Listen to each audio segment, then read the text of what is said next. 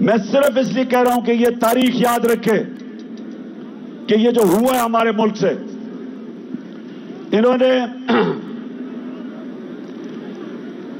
جو زراعت تیزی سے بڑھ رہی تھی، زراعت کے اندر گنا 9% کم، چاول 40% کم ہوئے ہیں، کپاس 25% کم، اور اس وقت جو ہماری بے روزگاری ہے وہ 22.5% بڑھ چکی ہے۔ پھر جو سب سے خوفناک چیز کہ آج جو باہر کی دنیا ہے اس کے مطابق پاکستان اپنے قرضے کیا واپس کر سکتا ہے، اس کی رسک کیا ہے، آج 100% سے زیادہ بڑھ گئی ہے۔ جب ہم گئے تھے تو 5% تھی، تو آج بیرونی دنیا نے، مارکیٹس نے پاکستان کے اوپر عدم اعتماد کیا۔ 88% پاکستان کے جو انویسٹر ہیں وہ سمجھتے ہیں کہ حکومت کے اوپر ان کو کوئی اعتماد نہیں۔ تو میں پھر سے پوچھتا ہوں کہ معیشت نیچے، ہماری جمہوریت، اپوزیشن ہی ختم ہو گئی، جو ہمارا لوٹا تھا وہ اپوزیشن لیڈر بن گیا، وہ نون کے ٹکٹ پہ لڑے گا، تو اسمبلی بھی ختم۔ ہمارے ملک کے اندر جو ادارے ہیں، FIA کے اوپر انہوں نے اپنا آدمی بٹھا کے سارے کیسز معاف کروا لیے اور ان کے اوپر ظلم کیا، جو کہ جنہوں نے انویسٹیگیشن کی تھی۔ تو اب کب FIA کھڑی ہوگی کسی طاقتور کے سامنے؟ نیب میں اپنا آدمی بٹھایا، اپنے کیسز معاف۔ ادارے جو ملک کی بنیاد ہوتے ہیں وہ کمزور۔ سب سے زیادہ ظلم کیا ملک کی اخلاقیات پہ اور رول آف لا پہ، کہ انہوں نے آتے ساتھ ہی اپنے سارے کیسز معاف کروانے شروع کر دیے۔ تو ملک میں کیا پیغام دیا کہ جو جیلوں میں لوگ بھرے ہوئے ہیں ان کی صرف جرم یہ ہے کہ وہ غریب ہیں، طاقتور سارے بڑے بڑے ڈاکو بچتے جا رہے ہیں۔ مجھے یہ بتائیں کہ اس ملک کا اب کیا مستقبل ہوگا؟ میں نے جو آج آپ کو سب کو یہاں بلایا، میرا مقصد آپ کو یہ سمجھانا ہے کہ ہم دو راستے پہ کھڑے ہو گئے ہیں۔ ہم اگر اب چپ کر کے اس ظلم اور ناانصافی کو تسلیم کریں گے، آگے تباہی ہے، کیونکہ میرے نبی صلی اللہ علیہ وسلم نے پہلے کہہ دیا تھا کہ جب طاقتور کو ایک ملک کا نظام، انصاف کا نظام نہیں پکڑتا اور صرف کمزوروں کو پکڑتا، تباہ ہو جاتا ہے وہ ملک۔